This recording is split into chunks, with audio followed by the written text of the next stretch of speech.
Last time on Chips for 9 Emerald video. Trade evolutions. EV training. Lots of berries, lots of misplays, and an unexpected victory. Hi, welcome to part 3 of this Pokemon Emerald Nuzlocke with only egg moves. I swear this is the last part. Today I started Mossdeep after obtaining the 7th badge, so this video will be about my last encounter. So top list badge in Pokémon League. But first, let's deposit Linoon, my most recent fallen warrior. Z3, the box is getting kinda stacked. Now that's out of the way, let's truly continue the game. After Tate and Liza, the main character enters Mossdeep Space Center because the Mako is trying to steal rocket fuel. It's here that we get to do a double battle with Steven as a partner. I think that's called multi-battle. Multi-battle against Maxi and Magma admin Tabitha. I kinda wish there were more multi-battles in this game, because battling alongside the former champion is really cool. I spam Rock Slide with Golem, it's not a lot of damage, but Golem isn't taking a lot of damage either, so it's working out. I get Rock Slide for free a Golbat because my tank finished Cameron before Golem moved, and in Gen 3 you replace a Pokemon immediately after the previous one fainted, even if mid-turn. So we knocked out 3 monsters in a turn. I switch in Credilli because a twice intimidated and confused Golem isn't able to do much. Credilli barriers, underrated move by the way, until Camera knocks out its partner. Then Rock Slide is a 2-shot. Golem was dealing less damage before, both because of Intimidate and because of Gen 3 Spread Penalty, which is 50% in moves that target all foes. Earthquake doesn't have penalty because it targets the whole field. Just Gen 3 double battle quirks. It's hard to get everything balanced right off the bat. Oh, the bat is one-shotted too. Steven rewards me with HM08 Dive, necessary to get to stock list and to get another encounter. Let's quickly go through all of them. Oh, just a reminder, I will not use these HM moves in battle, obviously. My underwater encounter is Clamper. I'm not really sure how many of these water encounters Emerald Nuzlocke usually allow, but I decided to catch one. I think Relicanth with Magnitude and Rock Slide would be better, but hey, at least it wasn't a Shinshao. I also found Submarine Explorer 1, the one Timako stole. I entered Seafloor Cavern, where Archie successfully awakens Kyogre. Here I catch the only possible encounter, a bat. Not a great mon in this run, but it's worth catching to trigger species calls in other routes. On the side note, I really like to explore this place. The puzzles are fun. The opponents could be a bit more difficult. Aqua Admin Shelly was a sweep in Machamp, but I'll not complain. I've already lost too many Pokemon. Archie Tiana actually survives a rolling kick. Wow. I know Intimidate helped, but I was not expecting that. Golem slaps Crobat and Credilli, takes care of Sharpedo. Kyogre awakens, Maxi appears and both villains finally use some brain cells and figure that waking up gigantic and extremely ancient legendary Pokemon is not a good idea. Steven opens the path to the Cave of Origin. My encounter here is Sableye. Is it worse than Castform? I don't think so, because if you're lucky you can catch one before the second gym where its typing is useful. Otherwise, yes, I think it's worse than Castform, including a worse sacrifice to be honest, which is wild to think about. At the end of Cave of Origin, the main character talks to Wallace. I'm not really sure what he's doing here alone, but he tells me to go to Skypillar in order to ask Rayquaza to help against Groudon and Kyogre. I take a moment to rest in Pacific Log Town, probably my favorite town in this region, so peaceful. My Skypillar's encounter is nothing, because Golbat, Sableye, Banette and Altaria are already obtained, so they trigger species clause, and Claydol is a genderless Pokemon, so it doesn't have egg moves. This cutscene is amazing. Oh, you're still here? Bye. Love-Disc is my Route 128 encounter. Okay, maybe Sableye isn't the worst Pokemon in this challenge. My Route 132 encounter is much better. Horsey. Kindra has a great typing, great stats, and at least in the context of this run, pretty good moves. Double stab with ice coverage is very useful. 2 encounters available still. The first one is inside Shulk. Because of species clause I have 2 options, Spheal and Snort. Sphere is underwhelming, Rock Slide and Yawn are nice, but besides those two moves, it's too late in the run to make some sort of impact. Snort, on the other hand, was actually part of one of my strategies against Phoebe, the Ghost type specialist. Spikes would ensure an Absol sweep, no matter how IV screwed my Absol was, but without the Dark type I'm not sure if Spikes are that useful. That doesn't matter because the Round Boy was my encounter. My last encounter is right outside Evergrande City, but I didn't catch it because I thought I had to use Waterfall. Oops. Juan is Sotopolis, gym leader, not that difficult of a fight. Blaziken reverses Love Disc, Silo, Crawdent, Whiscash and Kingdra. Juan reminds me of this meme. My Evergrande City encounter is Corsola. Icicle Spear and Rockside are great moves, but similar to Sphere, Corsola is too late of an encounter to really make an impact in this run. Unlike my next encounter. Do you remember what I said back in page 4 of this script? No? Wait, let me just... I repel before entering Meteor Falls, where I rescue Professor Cosmo from Magma Grunts. Thank you, Archie, I suppose. Ah yes, Magma Grunts are the only fanatics here for sure. Please don't hurt me. I used the repel to skip Meteor Falls encounter because Zumat was the only encounter available at the time. But now, I can explore a section of Meteor Falls blocked by Waterfall. If you know what's here, you know all this backtracking is justified. This place has two very difficult turning battles. The first one is a double battle against an old couple. Only two Pokemon, so I'll try to perish them both. Medicham wastes his turn, but Ariyama belly drums. Maybe I should have researched this couple beforehand. Ariyama tries to focus punch, but as long as I damage it with Rock Slide, I should be okay. But Rock Slide can miss, so I instead Barrier. I know that this may sound like a joke, and it is, but Cordelia has very good defense. I didn't expect to be one-shotted by a +2 stab, super effective 150 raise power move. Okay, never mind, this was stupid. Patch Song kicks in and I win the battle, but at what cost? I swear I'm not being dumb. At the end of this place, everything will be fine. Dragon Tamer Nicholas is a single battle with two Pokemon. Sharpedo double is Altari number 1 and Tentacruel beams the second one. Nice, I finally reached the end. My prize was Dragon Claw. I'm kidding, the real prize is Bacon. This small spot inside Meteor Falls is the only place in the game with wild Bacons. If you don't know what a Salamence is, why in the world are you watching a Pokemon Emerald video? Besides obviously being a Dragon-type pseudo-legendary Pokemon, Salamence has surprisingly good egg moves. Hydro Pump is strong, Twitter is a stab and super effective against other dragons, Thrash is good and is even better with Dragon Dance. It's a shame both Twister and Hydro Pump are special moves, but even then, just a speed boost from Dragon Dance can be enough to enable Sweep. Salamence is a crucial part of my Pokémon League team. In the end, Cordelia walked, so Salamence could fly. My last encounter in this run is Aaron in Victory Road. If my team was in shambles by the time I reached this point in the game, sure, Aaron can be a useful Pokemon in Pokémon League. I never used it though. Wait, I thought Wally was later. In the last video I praised Emerald's Magma, I thought, but Horace wins this one because Horace Wally is much better. Sharpedo takes Altari and Fake the lead, Blaziken defeats Roselia, and Golem knocks out Magneton and Delcatty. Now the only thing left is to make my way through this maze. 20 minutes later. Oh come on, I need the waterfall again. Where in the world am I? I need to focus up. I think I can one-shot with Aurora Beam. No. Please no Earthquake. Okay, we're still good. Double Claydol. Sharpedo, I'm sorry, but... Full Restore, really? Bye, Wilmer.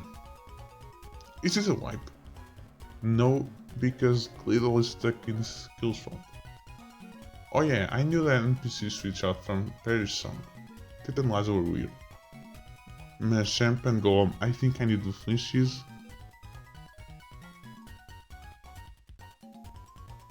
Run save. Well, that was fun. If I had to choose two Pokemon to lose in that fight, I would probably choose Sharpedo and Wilmer, so I'm not that upset. Just a bit. 5 battles left before I'm crowned champion of Owen. If you've played Emerald before, you probably know them all. Sidney, Phoebe, Glacia, and Drake are the lead 4 trainers, and Wallace, other time gym leader in every other Owen game, is the champion. After planning a lot both before the win and now, I decided to bring these 6 Pokemon with me. Blaziken is my ace. Reversal Blaziken is my main strategy in 3 of the 5 battles. My Blaziken is EV trained, all 6 of my Pokemon are EV trained. For Blaziken I chose to go with max attack EVs, 252 EVs, 200 speed EVs and the rest, so 58 EVs, in HP. I'll talk about those HP EVs in a bit. Azumarill, as always, is very useful to end battles with Perish Song. Encore can be used to get free switches, and Light Screen may be useful in some battles. I've EV trained Azumarill to max HP and defense EVs, so it's extra bulky. Tentacruel is carried by stats and by a very convenient Ice type move. It's EV trained to max special attack and special defense. It's similar to Salamence here, also EV trained to max special attack and special defense, and also carried by stats and good non-stab moves. Super effective Twister against Drake is appreciated. Machamp is my 5th Pokemon. Up until this point, I used it with full HP and no stats condition, but now I'm going all in. Max attack and speed EVs and poison, so its ability Guts is active. This may sound impressive, and it is, but it's basically a backup Blaziken that can come in mid or late game to clean or revenge kill something. My last Pokemon is an encounter I caught recently. Kingdra, another strong special attacker. I know I have 3 special attackers, but that's what happens when Blaziken is enough to take out most of physically frail Pokemon. EV trained to max special attack and speed. Let's do this. My first battle is against Sidney. Unfortunately, my legitimate Game Boy Advance lagged a bit during this fight. I hope my editor, aka my future self, will fix this issue. That will be more difficult than the battle itself because it's a Blaziken reversal sweep. Yes, even with Mighty's Intimidate, -1 Blaziken one-shots every single one of Sidney's Pokemon. Besides complete and utter annihilation of Sidney's team, you're also able to see XP share activated. As I've talked previously, halving Blaziken's XP gains will prevent a level up that could potentially nerf Reversal, because Reversal's power is proportional to how little HP percentage a Pokemon has, and the level up raises both max HP and current HP. 50 extra base power, 75 extra base power after stab is no joke, because a non-kill is probably a game over for Blaziken. Sidney defeated, and Lag mostly defeated. It's Phoebe time. I hope I'm pronouncing that name right. Obviously, because Phoebe is a ghost team trainer, I cannot reversal sweep with Blaziken, so my plan is to use my other fighting type Machamp. Guts Machamp is strong, but I'm not expecting to sweep with it, but I'll not switch. I'll do as much damage as I can with Machamp until Phoebe or itself falls. I'm not gonna lie, I expect a bit more than the Sclops and almost a Bennett, but it is what it is. Thanks Machamp. Salamence gameplay, finally. Phoebe is so scared that she resorts to full restore tactics. Coward. Maybe I should switch out, I risked a critical hit for absolutely no reason. Now that the Sclops is spamming Earthquake, I'll encore it with Azumarill. Now Salamence can spam Hydro Pump without fail. And Encore Handed. You know what? Fine. New plan. I'll use Perish Song so I can safely switch in 3 turns, because Phoebe will also switch out the Sclops to save it from the Perish effect. Might as well set up Light Screen. Kingdra is able to 1v3 Bennett, Sableye and the Sclops, ending the battle. 5 Pokemon still alive, it's what I expected. My third battle is against Glacia. To what type is Ice weak against? Ah yes, fighting. Reversal sweeps Glacia's entire team. I'll take the XP share from Salamence and put it on Blaziken, and I'll give a Never Melt Ice to Kingdra. I'm ready to face Drake. After one Protect from Shellion, Kingdra one-shots it. Flygon is another one-shot, as is Altaria and Salamence. Azumarill comes in as Kingdra uses Dragon Dance. Perish Song as Kingdra uses another Dragon Dance, so the battle is won, but I need to avoid deaths.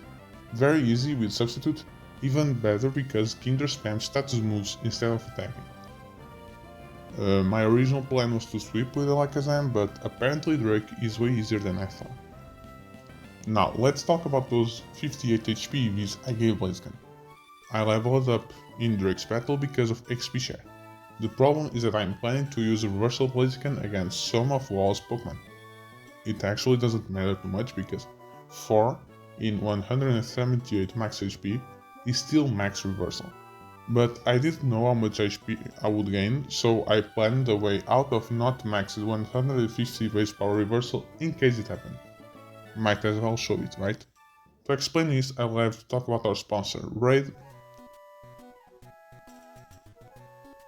If you're a subscriber of my channel, you know that I like to talk about glitches. In Gen 3, there is this little funny glitch called the Pomeg glitch. Pomeg Berry is one of those EV reducing areas obtained from Berry Master. Pomeg is a HP reducing one. What happens when you decrease the HP EVs of a Pokemon? Its max and current HP lowers, obviously. In Gen 3 and 4, if you use a Pomeg in a low HP Pokemon, it can reduce its current HP to 0, while still being alive, or go even lower to negative HP. This has a bunch of weird effects that I will not explain here, but keep this in mind. Pomeg lowers both current and max HP. So I used Pomeg Berries on Blaziken and its HP reduced to a positive but lower value. My HP percentage is lower, so if my HP was too high to max Reversal, Pomeg would let me get 200 base power Reversal again. That's it. I actually didn't activate the glitch, but I wanted to talk about it nonetheless because if you knew the glitch, you probably saw this coming. It was actually the glitch that gave me the idea to use this little strat. But if you didn't know, I hope you found that interesting. It's Wallace time. Blaziken one-shots Wailord with Reversal, and Lilycove, and Whiscash, and Milotic. I think it would one-shot Tentacruel too, but I doubt my own calcs from months ago, so I played it safe. Azumarill tanks a normally effective Sludge Bomb, the good old days, am I right? And Perish Songs. I'm not expecting to take out Wallace Tentacruel with Perish Song, because the AI is smart, most of the times, and switches out if possible to avoid perishing in the third turn. But that's exactly what I want because if the opponent switches, I also get to switch my own Pokemon without taking damage. Kingdra is able to take out Gyarados by itself, especially if said Gyarados is paralyzed and spams Dragon Dance. What a fool. Florissa. Kingdra dodges one Hyper Beam, but Lady Luck runs out and so does Kingdra HP. Hyper Beam does give me a free turn to take out Gyarados with Blaziken. The last Pokemon is Tentacruel, so I once again bring in Azumarill to Perish Song, this time to defeat Tentacruel itself. And so I became champion of O1 while using only Egg moves. Was it deserved? I don't think so. As a certain guy spoke once, I should be dead, but I'm not. Titan Liza should have been the end of the run honestly, but me able to take home this attempt after that was very fun, so I'm glad this ended this way. And I got to release a third extra vid to please our Lord and Savior, the YouTube algorithm. Did you really think I was gonna end this video without attempting Steven? I'm already here, might as well take a shot against the true champion. After seeing Latias on TV, or was it Latias? Maybe it was a plane. And depositing my fallen heroes, I went to Meteor Falls. One unfortunate thing about Steven, besides obviously his great team, is that my own team is nerfed because I need a waterfall user. I obviously cannot use waterfall in battle, so not only is a dead move in one Pokeball, it's a dead move in one Pokemon I would probably not use. I should have used the Rayquaza to level up Plant Portal. That's a small mistake, but honestly, it won't matter too much for my strategy. Let's see my final battle of this run. I lead with Golem against Skarmory. Golem crits the first Rock Slide, nice.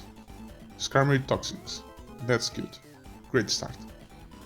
Aggron comes in and I switch to Salamence, predicting an Earthquake. Solar Beam, Special Aggron, what? My Special Salamence one-shots Aggron with Hydro Pump. This is getting weird. Claydol dodges a Hydro Pump but doesn't get the Omni boost, so the second pump is enough to really? Widescreen, damn it. At least I can use Twister to save Hydro Pump's PP. And another Hydro Pump miss. I'm getting wrecked by the AI.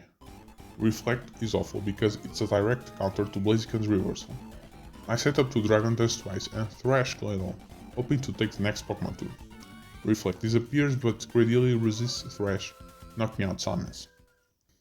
Now that Salamence died, you can see Blaziken with full HP. Steven has a lot of really bulky Pokemon, so I chose to start with a fully healed Blaziken that can come in anytime, do some damage and eventually reverse an opponent with Endure. Tentacruel does great damage with Aurora Beam but gets confused in return.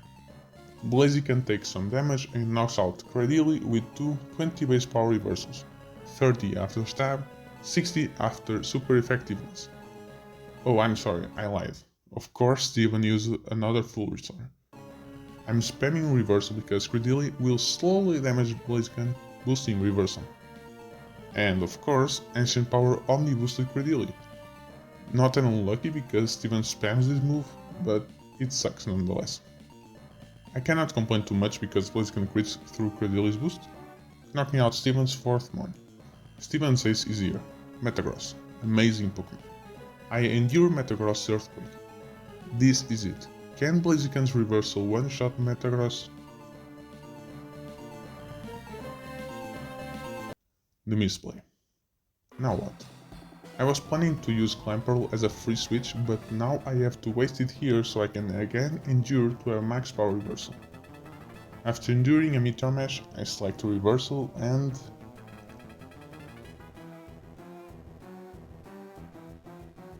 Metagross survives. I wonder if this was the correct play or not. Could either Golem or Tentacruel be sacrificed after Clamperl to ship damage Metagross enough to a reversal kill? Or would Metagross be strong enough to outspeed and one-shot them? If it wasn't obvious enough, I lost the battle. Yes, Metagross is in red health after Citrus Berry, but Steven is not out of full resource. Obviously I didn't give up. I bring in Emerald to Perish Song. My plan was to force Metagross out, knock out Armaldo and Perish Song Metagross again for the win. Psychic Crit didn't help at all. I light Screen to bring in Tentacruel. Shadow Ball crits too. Yes, my plan worked. And now Armaldo is no match for... Why did he bring back Metagross? Confuse Reishi this time? This may have been a misplay. Should I have used a Mirror Coat instead? Again, I'm not sure if an off HP Tentacruel would survive a Psychic even with Light Screen. But there's definitely a way to win this battle, I just didn't manage to find it. Oh yeah, Tentacruel dies to Earthquake anyways. Golem do... whatever, I don't know anymore. Meteor Mash miss, funny. Rock Slide flinch, hold on a second. I'm hitting every single Rock Slide and another flinch. This game is trolling me at this point. Third flinch, what in the world? Okay, Meteor Mash doesn't one-shot. That's great. I run out of PP with a failed Rock Slide. Water Pressing and a Run. Well, that was it. Is it possible to beat an Emerald Nuzlocke with only egg moves? I mean, kinda. I'm still champion. Steven is lost in that cave forever, so no one will know about this last battle. As far as every NPC knows, I defeated Wallace, and that's history. In my last video, I said that the next video would be a 0BST solo run of Gen 3. I'm still planning to do that eventually, and this Nuzlocke was amazing because planning this run made me more aware of possible major roadblocks to 0BST. All that said, maybe I'll do a Gen 1 or 2 video before that, quicker to do videos, you know. Anyways, if you wanna check out my Gen 2 Egg Moves Nuzlocke run, I'll leave it in this left card or whatever this final screen thing is called. And in the right card, it's obviously my masterpiece, 0BST Red One. If you liked this video, feel free to leave a like, and if you want to comment on anything, feel free to leave a comment, and if you want to be subscribed to watch future videos, feel free to leave a subscription. It's almost 2 AM, I cannot think of great puns, I'm sorry. But I can always say that I think that's all for now, folks. Thanks for watching.